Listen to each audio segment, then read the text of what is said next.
O Senhor esteja convosco. Ele está no meio de nós. Proclamação do Evangelho de Jesus Cristo segundo Mateus. Glória a vós, Senhor.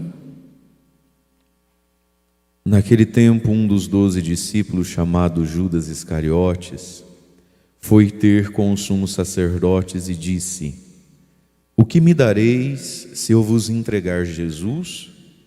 Combinaram então 30 moedas de prata, e daí em diante Judas procurava uma oportunidade para entregar Jesus.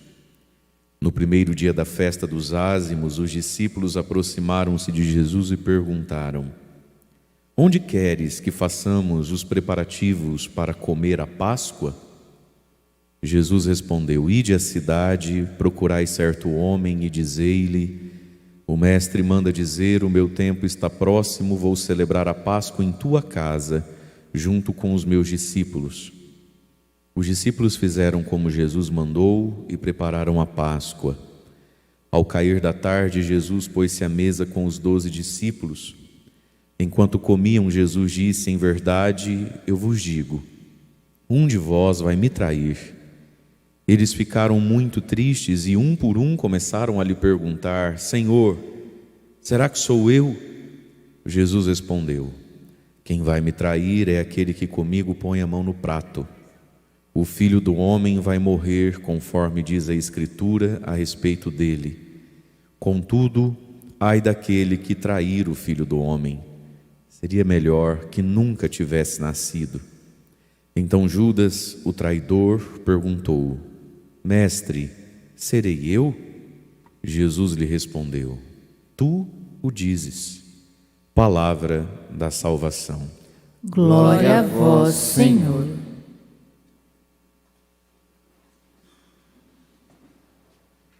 No capítulo 50, a partir do versículo 4, é o terceiro canto do servo sofredor, do servo do Senhor, do livro do profeta Isaías. No livro do profeta Isaías, nós temos 3 grandes poesias, 3 grandes cânticos, onde como que um homem, servo de Deus e muito santo, está falando ao modo de poesia e canto a respeito do sofrimento, do passar por uma morte para viver plenamente a vontade de Deus.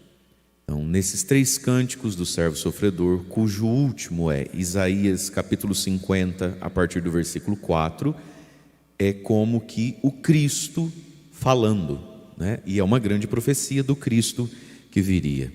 E começa então Jesus na boca desse servo sofredor, como profecia, porque escrito muitos séculos antes de Jesus, dizendo: O Senhor Deus me deu língua adestrada para que eu saiba dizer palavras de conforto à pessoa abatida, me desperta toda manhã o ouvido, me excita o ouvido, para prestar atenção como um discípulo.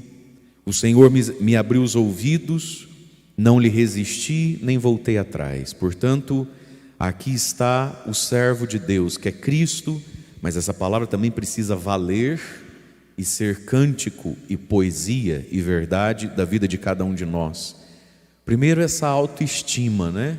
O Senhor me deu língua adestrada, o Senhor me deu vocação. É Ele quem toda manhã me excita, me desperta e me acorda o ouvido para ouvir.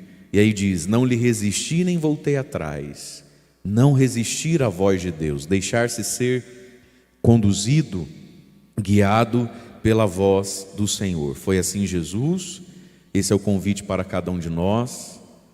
Nós terminamos a quaresma e aí então nós precisamos pedir a Deus essa graça, não resistir mais à voz de Deus e nem voltar atrás naquilo que já avançamos na voz de Deus.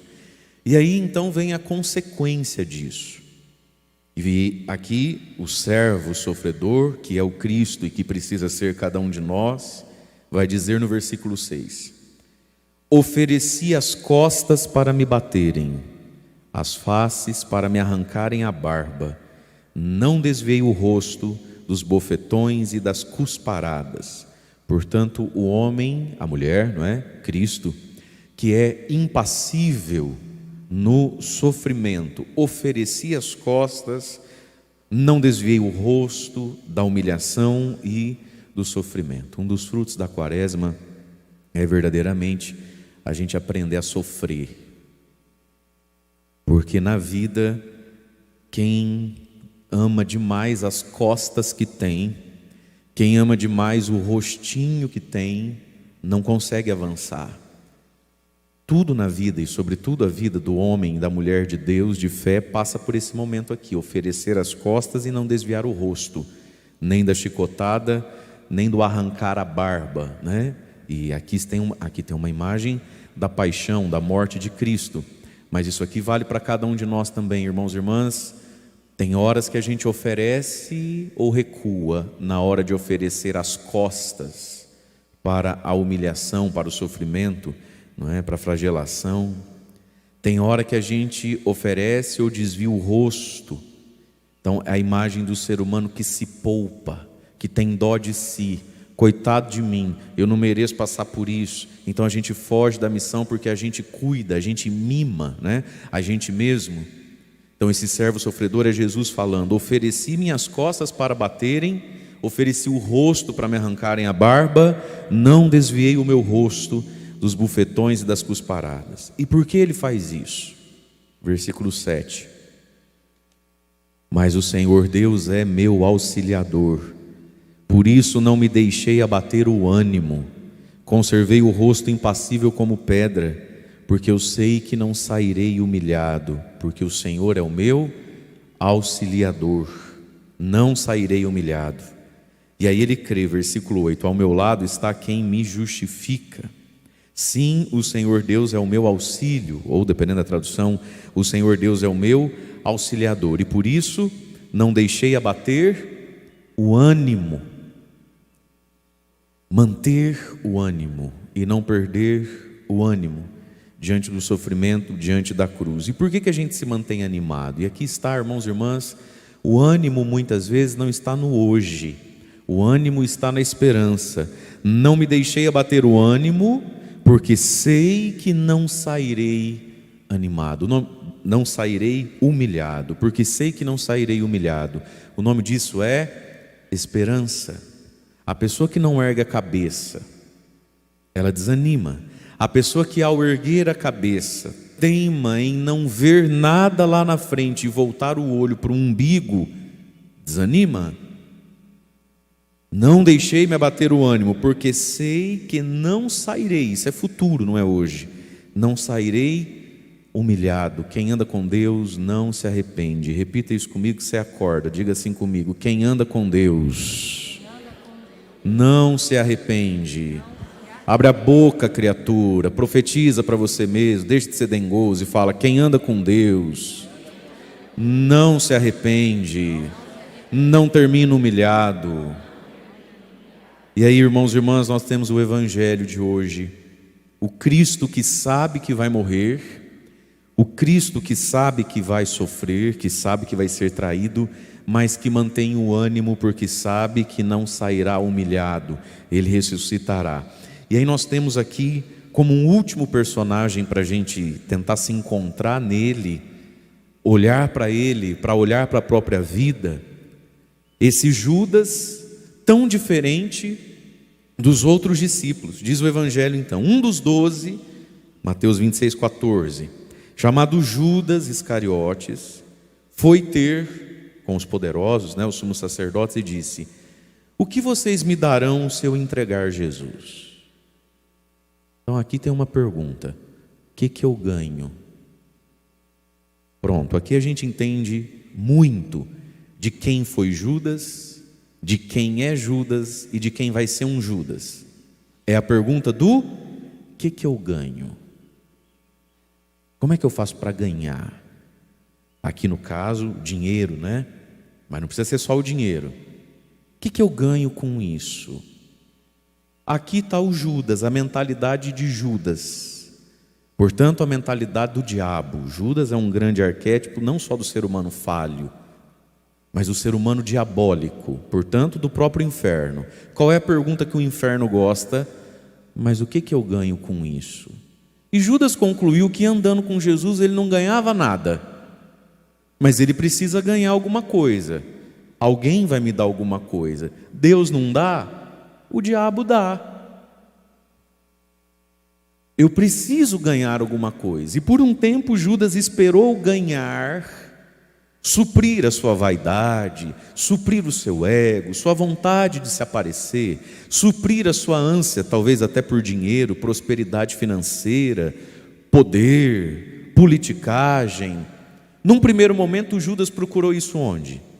Em Jesus. Foi por isso que ele andou com Jesus. De algum modo ele acreditou que Jesus era uma boa pessoa, fazia bem. A gente, quando escuta Jesus, sai da igreja até mais se sentindo até mais leve. E Jesus vai suprir as necessidades mundanas de Judas. Meus irmãos, quantos de nós talvez estamos na igreja e somos profundamente mundanos? O que a gente busca lá no fundo de nós é aquilo que o diabo gosta. O que a gente busca, o que nos alegra e tem o poder de nos entristecer, tirar o nosso sono, são as mesmas coisas que alegram e entristecem os mundanos, os pagãos. Meus queridos, aqui tem um exame de consciência urgente que a gente precisa fazer e necessário todos os dias. Às vezes, quando a gente olha para dentro de nós, sabe o que a gente encontra lá?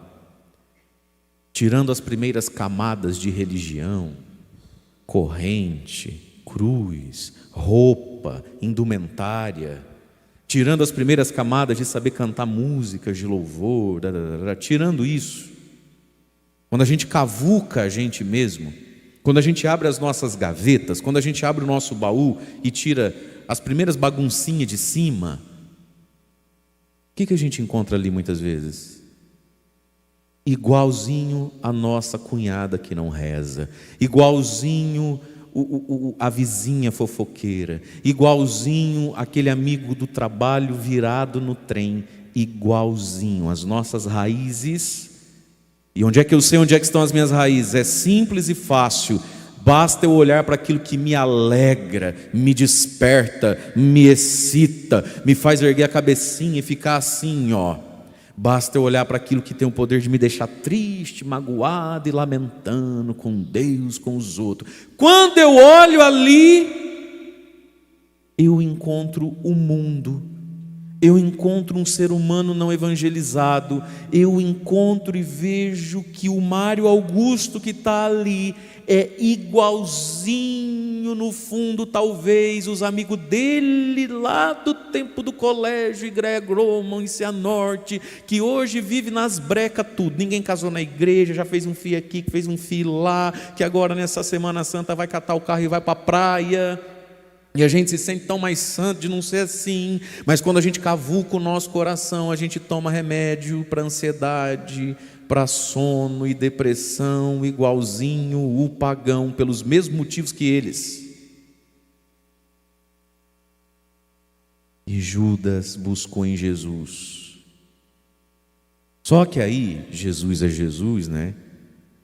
Judas foi, presta atenção nisso, Judas foi trombando com Jesus, foi se desgastando com Jesus, porque quando você anda com Jesus pelo motivo errado, só tem um caminho, você precisa aprender o motivo certo, porque ele não vai suprir o motivo errado.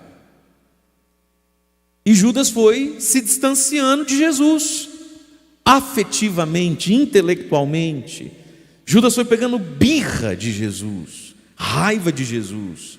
A gente fala que Judas é o traidor, mas no coração de Judas, o traidor é Jesus. Jesus traiu Judas. Eu não saí de casa 3 anos atrás para ser discípulo, para ficar andando com esse tanto de pobre, morrer pobre igual os pobres. Eu achei que andando até com os pobres a gente ficava rico. Eu não andei, eu não fiz a renúncia que fiz, Jesus, para levar a vida que levo, não. Que história é essa? Eu não ganho nada com isso?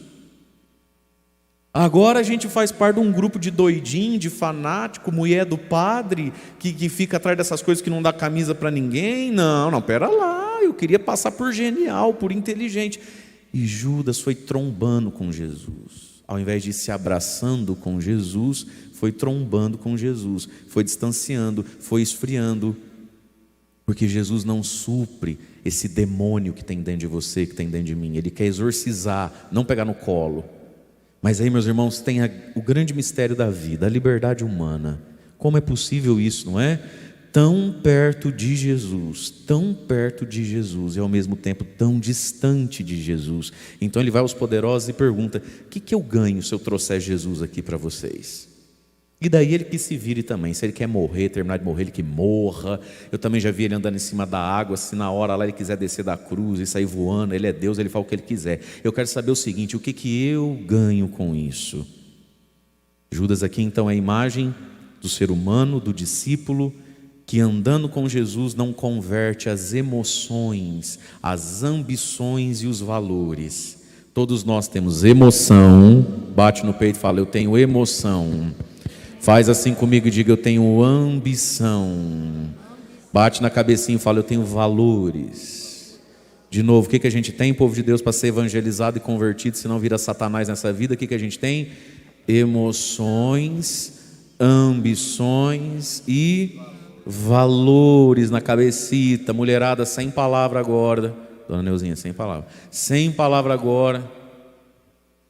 Para a gente nunca mais esquecer, nós temos 3 coisas para serem evangelizadas dentro de nós, senão vira capeta estando dentro da igreja. Quais são as 3 coisas mesmos?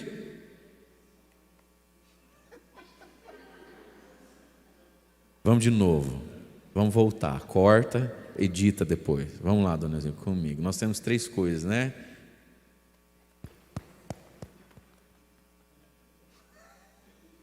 O Speed Neuzinha está tomando conta. Emoções, ambições e os valores mentais, intelectuais, valores aqui. O que é importante? O que eu não aceito que aconteça comigo? São os nossos valores. E se essas coisas não são evangelizadas, meus irmãos, a gente passa como Judas, muito tempo esbarrando em Jesus. E o que acontece? Aí você fala: nada, nada? Antes fosse nada, meu irmão. Vira diabo, vira demônio, vira vergonha. Quantas pessoas andaram tão perto de Jesus?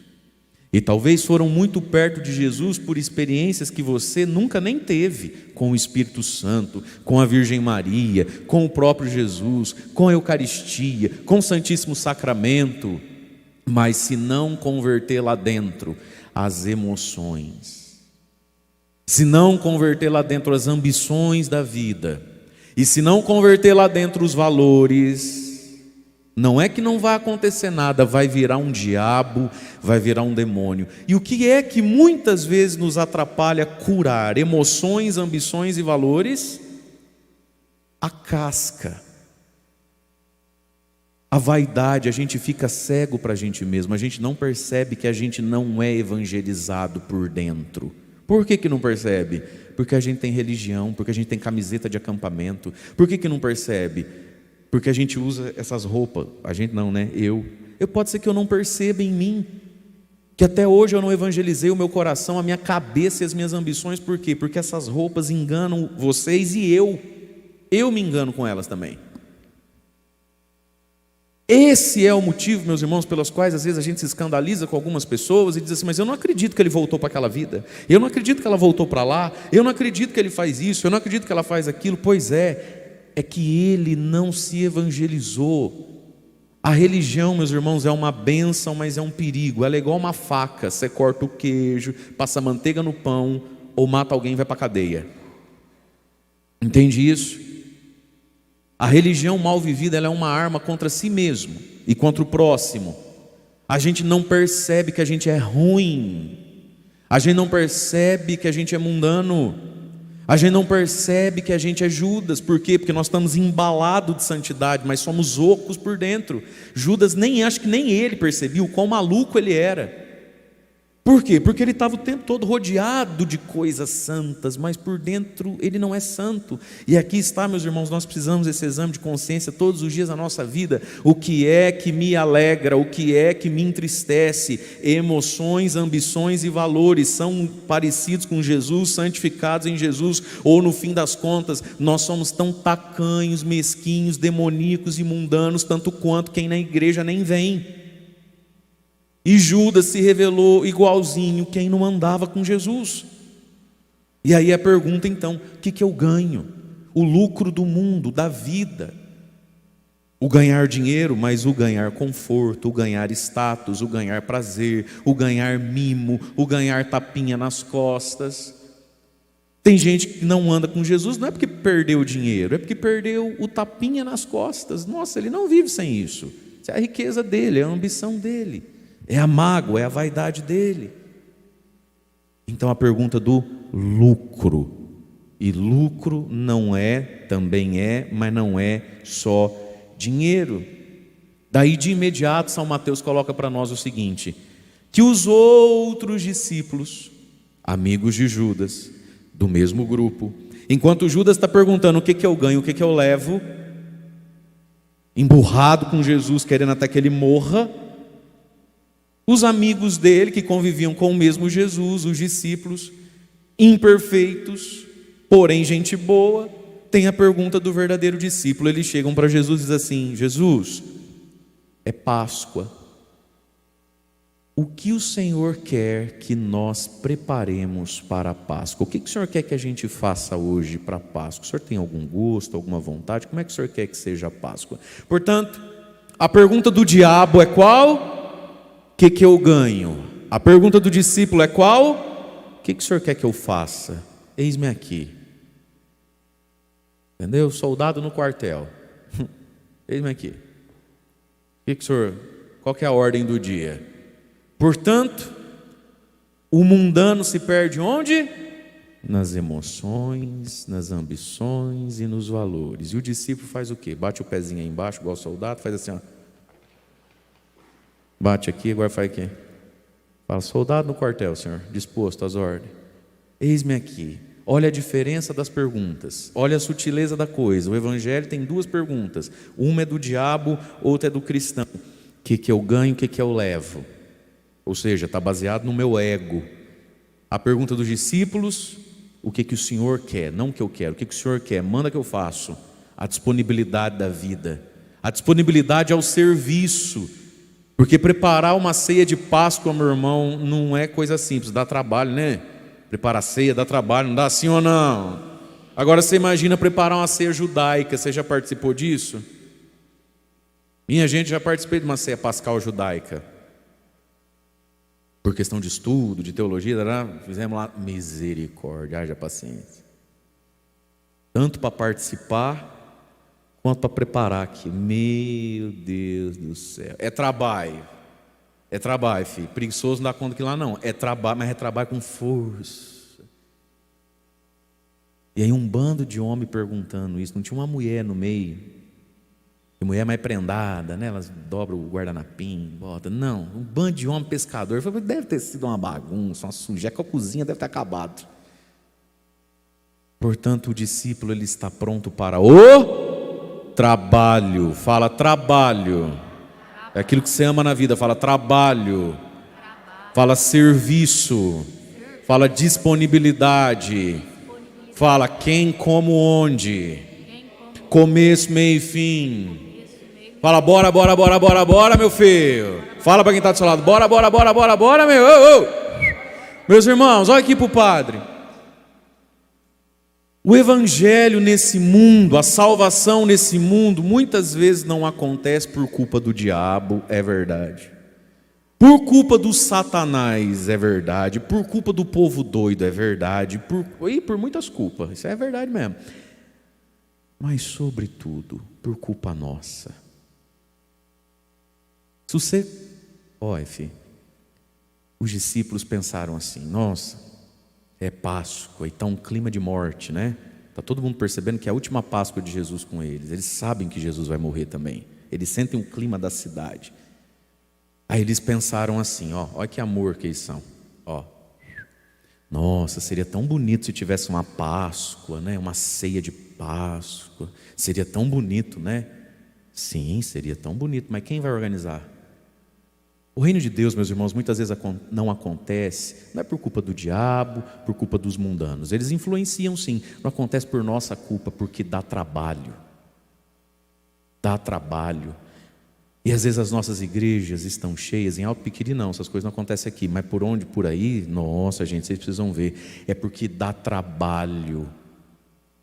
As pessoas querem o reino de Deus, elas querem a ceia pascal, elas querem que o mundo melhore, elas querem que a cidade seja diferente. E aí a gente senta e olha para tudo, olha para a nossa empresa, olha para a própria saúde, olha para a paróquia, olha para as crianças sem eira nem beira, olha para tudo a gente olha e diz assim: nossa, que bom seria, né, se tivesse. Pois é, que bom seria se tivesse.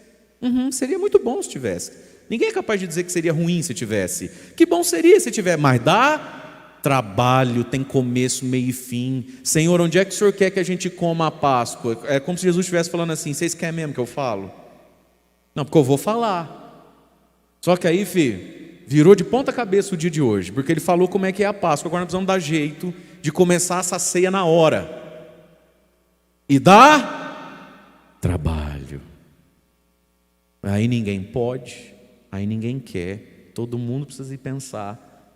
E Deus, o Padre, a ela e ele vão entender que está uma correria a minha vida. O discípulo é alguém disposto e disponível ao serviço, ao trabalho. Meu irmão, minha irmã, quem só se senta para dizer que bom seria se tivesse e ficar tentando achar culpado do porquê que não tem aquilo que devia ter, vira Judas. Quando a gente fica passivo diante do processo, dá trabalho, minha gente. Ai, que bom seria se eu fosse mais santo, mais equilibrado, sabe, se eu dominasse melhor algumas coisas em mim. Meu irmão, que bom seria, só que dá trabalho, vai ter que rezar mais, vai ter que ler mais, vai ter que estudar um pouco mais. Ah, eu não gosto de livro, então morre. Vai ter que pegar um tanto do seu dinheiro por um tempo, arrumar um dia na semana e fazer terapia uma vez por semana, no mínimo, porque você viveu o processo na sua vida que desconfigurou a tua cabeça. Você precisa de um bom psicólogo para ver se alinha você um pouquinho. Dá trabalho. A tua ceia pascal interior dá trabalho. Gente, como nós não somos disponíveis a esse trabalho interior, é impressionante. Às vezes as pessoas vêm conversar, chorar, dá vontade de chorar junto. Mas aí Deus dá uma luz. Vamos fazer dessa forma aqui então, ó. Vamos fazer dessa forma aqui então. Você vê no semblante da pessoa o desânimo que bate quando você diz para ela que não tem milagre, tem um caminho a ser feito. Você quer ver? Organizar a vida financeira. Primeiro trabalhinho que dá é você sair do celular ou do chororô no sofá, sentar com um caderno, escrever em cima quanto é que você ganha, pelo amor de Deus. Você precisa saber quanto é que entra nessa casa. Entra X. Às vezes, geralmente é um xizinho desse tamanho, né? É pequenininho, você tem que olhar de lupa. Entra X. Aí você começa. Água, luz, quem paga aluguel? É aluguel, não é aluguéis. Você paga aluguel, não paga aluguéis. Aluguéis é quando quem paga muitos aluguéis. Às vezes você paga um aluguel só, né? O pobre, ele fala que eu pago aluguéis. Não, filho, se você paga aluguéis, você é rico. Está podendo alugar mais de uma coisa? Tu é pobre, filho, você paga aluguel. Toma lá, água, luz, aluguel, mercado, vai o quê? Na tua casa o botijão de gás é com qual frequência? Gás, soma, só aí já acabou, né? Mas tá bom. Vai sobrar um pouquinho, não vai? Aí precisa cortar cabelo. Não é isso? As crianças uma vez por mês não tem que cortar o cabelinho das crianças, da senhora também. Não é? O que mais que é essencial? Pintar o cabelo, não pode ficar com essas raízes desse tamanho, não tem homem que aguenta essa raiz, pelo amor de Deus, coloca lá a tinta do cabelo, minha Nossa Senhora. Certo? E se você é pobre, aprende a pintar em casa, não precisa ir no salão. Verdade, não é? Aprende a senhora mesmo a mexer com esses negócios. Não, mas ela quer sentar no salão para falar mal dos outros. Você é pobre, está devendo para todo mundo, miserável. Olha lá, tinta do cabelo. Que mais? Aí você vai ver que sobra. Não sobra, mas se sobrar, sobrou quase nada. Uma pizza de sábado. Que não dá para pegar o carro 2, 3 vezes por semana e ver cunhada, amiga em Perobal, Brasilândia. Está 7 conto a gasolina aqui. Quem nos acompanha em casa tem gente padecendo com quase R$10. Então é a cada 15 dias que vai visitar a mamãe lá em Pérola, porque ir de volta deu quanto? Você vê no semblante da pessoa que ela desanima diante do fato de que ela vai ter que sentar e por, 40 minutos 40 minutos. Escrever a vida financeira dela. Ela desanima. Filho, filha, a tua Páscoa financeira seria uma coisa tão linda, né? Mas dá trabalho. Ou a gente se dispõe ao trabalho, minha gente, a um processo. As coisas têm começo, têm meio, têm fim, pelo amor de Deus. Tem quem, tem como, tem onde. Não adianta Jesus falar que quer a Páscoa, nem onde é que vai ser a Páscoa, se você não está disponível a ir lá. E nesse exemplo, todos os outros, a Páscoa da castidade, a Páscoa do perdão, a Páscoa da casa própria, a Páscoa da conversão de alguém que a gente ama. Deus quantas vezes não revela o caminho. Você não comprou o livro da irmã Zélia? Comprou por quê? Porque você viu uma Páscoa. A Páscoa da conversão do filho, a Páscoa da cura da depressão. Mas aí você foi olhando. Eita trabalho que dá aquilo, né? Não chegou na esquina do caminho até hoje. O discípulo é aquele que está disponível ao caminho, ao trabalho, por si mesmo e, claro, também pelos outros, pela comunidade, pela igreja, pelo evangelho. Dá trabalho. E eles vão lá então e preparam a ceia para Jesus. E vão comer junto então a Páscoa. E na Páscoa Jesus diz algo: um de vocês vai me trair. E diz que todos ficam muito tristes e começam a perguntar uma pergunta muito importante. Todos, um por um, começam a olhar para Jesus e falam assim: mestre, serei eu? Será que vou ser eu? Que pergunta maravilhosa, meus irmãos. Que pergunta maravilhosa. A gente não pode duvidar que a gente é capaz do mal. Nós somos capazes das coisas mais terríveis. Jesus, serei eu? O único que ainda está em dúvida é o Judas. Mestre, serei eu? Será que sou eu? Ele não consegue perceber que é ele. Mestre, vai ser eu que vou fazer isso? E todo mundo querendo saber quem é que vai fazer isso. E aí olha lá, aquele que põe a mão no prato vai me entregar. Em verdade vos digo, o Filho do Homem vai morrer, mas ai daquele que o trair, era melhor não ter nascido. Olha essa palavra, minha gente, olha a gravidade disso. E hoje, quarta-feira, nas dioceses do mundo todo, os bispos se reúnem com os padres. Hoje é a missa dos Santos Óleos, né? A missa do Crisma, onde o bispo faz os óleos dos sacramentos, o óleo do Crisma, o óleo da unção dos enfermos e o óleo do batismo e da ordenação sacerdotal, que a gente usa ao longo do ano na paróquia. É feito nesse dia, sempre na véspera do início do Tríduo Pascal, e onde também o bispo e os padres, nós renovamos as promessas sacerdotais. Hoje é um dia da gente rezar pela igreja, porque olha o que Jesus disse a um sacerdote. O apóstolo é o que tem o sacramento do sacerdócio, da ordem. Era melhor não ter nascido do que colocar a mão comigo no altar, no prato, no pão, no cálice e me trair. Era melhor você não ter nascido. A quem muito foi dado, muito será pedido, muito será cobrado. Hoje é dia da gente rezar pela igreja, por todos os padres, porque Jesus não disse isso nem para as prostitutas. Jesus não disse isso nem para quem matou ele, não disse isso para o soldado que bateu, não disse isso para Herodes que condenou, para Pilatos que lavou as mãos, não falou isso para a prostituta caída, só falou aos sacerdotes dele. Era melhor você não ter nascido do que uma vez ter colocado a mão no prato comigo e me trair, me entregar por 30 moedinhas. Por coisa pequena ou coisa muita, não importa, porque essas 30 moedas, meus irmãos, é para dizer que diante de Jesus tudo vale nada, vale tanto quanto 30 moedas. Mulher, família, filho, dinheiro, sucesso, glória, não importa. Diante de Cristo, tudo não vale mais que 30 moedinhas, não importa o motivo. Não há motivo que justifique trair a Cristo. Então era melhor, Judas, você não ter nascido, amigo, do que terminar a sua vida desse jeito. E Jesus só disse isso a um apóstolo dele, não disse isso para mais ninguém.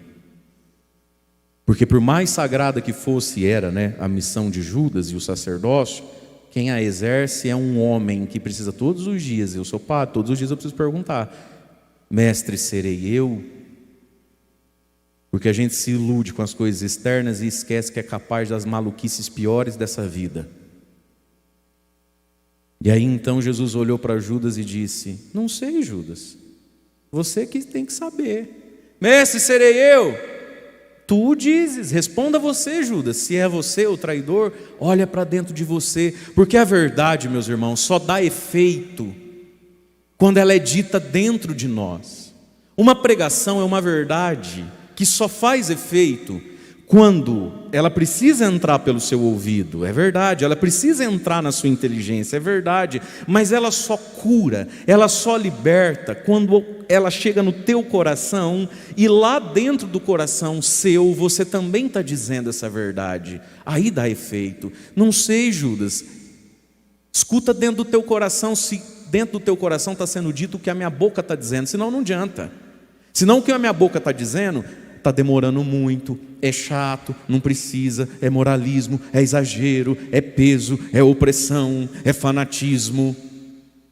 Se o teu coração, Judas, não escuta aquilo que a minha boca está dizendo, se ele não anda ouvindo dentro dele o que a minha boca está dizendo, não vai mudar nada na sua vida, mas vai lá ouvir dentro de você. Por isso, irmãos e irmãs, a gente precisa aprender a ouvir dentro de nós.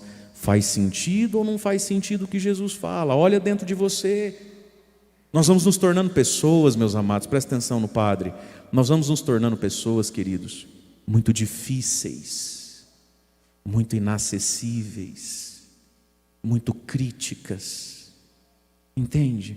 E aí chega uma hora que o melhor pregador do mundo, com a maior capacidade do mundo de desenhar, não faz mais efeito em você, porque você começa a criticar agora, é a cor que ele usou para desenhar. Sabe, você é muito chato, você é muito chata, você é muito burra, muito burro. É igual falar com um poste. Por quê? Porque não escuta dentro.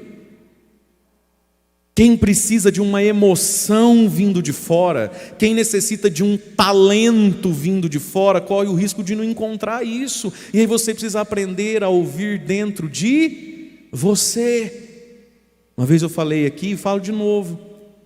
No nosso processo de seminário, meu processo de seminário, eu passei 8 anos da minha vida formado e criado com missa diária, 6 da manhã, de 35 minutos, meu irmão. Eu fui formado com homilia de 3 minutos, 4 no máximo, 5, assim, se desse certo, por causa do tempo da casa. Ou você tem fome aí dentro de você, ou você está bem acordadinho aí dentro de você, ou não adianta você ficar exposto a meia hora, 40 minutos de unção, talento e didática, não acontece nada aí dentro. Não sei, Judas, olha para dentro de você, faz tuas contas, analisa, reflete ao longo do dia, vê se faz sentido o que você escuta, porque não adianta eu ficar falando, é você quem responde. Entende isso, meu irmão? É por isso, presta atenção nisso aqui que eu vou te dizer, é por isso que a leitura, ler, tem um poder espiritual. Sabia disso? Porque ao ler, o ato de ler é um ato de humildade e de desejo. Tem que ser humilde para ler. E tem que ter desejo. É por isso que às vezes ler um livro, olha, para cada testemunho que eu recebo das minhas pregações, e para a glória de Deus não é pouco, para cada testemunho que eu recebo das pregações que eu faço, não é exagero dizer, eu recebo uns 10. Para cada um do que eu falo, eu recebo uns 10 a respeito daquilo que eu escrevo no diário espiritual. É de 10 para 1. Fácil. Por quê? É um ato de humildade e de desejo ouvir um padre? É um ato de desejo e humildade ouvir um padre que fala e não para de falar? É um pouco mais. Mas é um ato de humildade ler. Porque ali não tem humor, não tem gracinha, não tem, dá um dó maior para mim, não tem nada, não tem um outro que aplaude, até acordou você, né? Olha, gente, esses aplausos 6 da manhã é muito necessário. Porque dá glória a Deus e ajuda os irmãos a perseverar. Amém? Quem estava dormindo, fala amém. Fala, obrigado, Senhor, porque a gente puxa as palmas. Queridos, presta atenção nisso aqui. A gente precisa despertar o coração, a gente precisa despertar a nossa capacidade de desejar, de se mover. Senão, diante do melhor, diante das coisas saborosas, não acontece nada. Nada. Eu fui lá no Instituto Rest e achei tão interessante. A irmã veio falar comigo antes da missa, ela quase que pedindo desculpa. Falou assim, padre, é quaresma, a gente está em reforma, tanta gente queria vir na missa aqui para conhecer e tudo, né? Mas então nós vamos rezar dentro da sala lá, porque está reformando justamente o lugar onde celebra com o povo nessa semana. Aí ela falou assim, e como é quaresma, para mortificar também, até os nossos, né, esse lado espiritual da gente, não tem música na missa. Só um refrãozinho para começar ali, só, mais nada. O resto, tudo rezado. Nem prece tem. Tudo, a missa seca que fala, né? Sequinha, sequinha. O milício o senhor fica à vontade, mas é sequinha. Olha a sabedoria que tem nisso. Fica 40 dias sem ouvir música para ver. Fica 40 dias. Ai, gostou? Ideia boa. Acho que é Deus falando. Fica 40 dias vindo, aí você olha, Moacir, as meninas. Fala, nossa, eles não vão fazer, não vai ter essas vozes de anjo, não vai ter nada, não vai ter nada. Aí você olha para o outro que canta salmo, não vai cantar salmo, rezadinho. É para ver se acorda o desejo, sabe por quê? A gente vai acostumando tanto com o bom e o melhor das coisas e da vida, em tudo na vida é assim, não é? Vai acostumando tanto que fica indiferente aquilo. Aí o que acontece? Só falta o Espírito Santo baixar aqui em forma de pomba mesmo e sentar na cabeça da pessoa. É sono, é passividade, arranca a cutícula, mexe cabelo, não sei o que tem. Aí tira a blusa, põe a blusa, tira a blusa, põe a blusa, põe a blusa, tira a blusa. E está aqui, mas acho que eu devia ter sentado ali. Aí levanta para voltar. Ei! Se você não quer ouvir, se você não quer entender, não tem quem faz. Por isso, irmãos e irmãs, nós vamos despertar dentro de nós a humildade e o desejo. Serei eu, mestre? Não sei, o que você acha? Me responde você. Ai, padre, será que vai dar certo? Não sei, olha dentro de você e me diga se vai dar certo. Eu não sei o quanto você está querendo que dá certo. Não adianta eu falar que vai dar certo se você não está com vontade que dê. Entende? Judas, responda você. E Judas ficou e terminou, a gente sabe como termina tudo isso. Como esse grande exemplo tão triste de quem andou tão perto e terminou tão longe. Louvado seja nosso Senhor Jesus Cristo, para sempre seja louvado.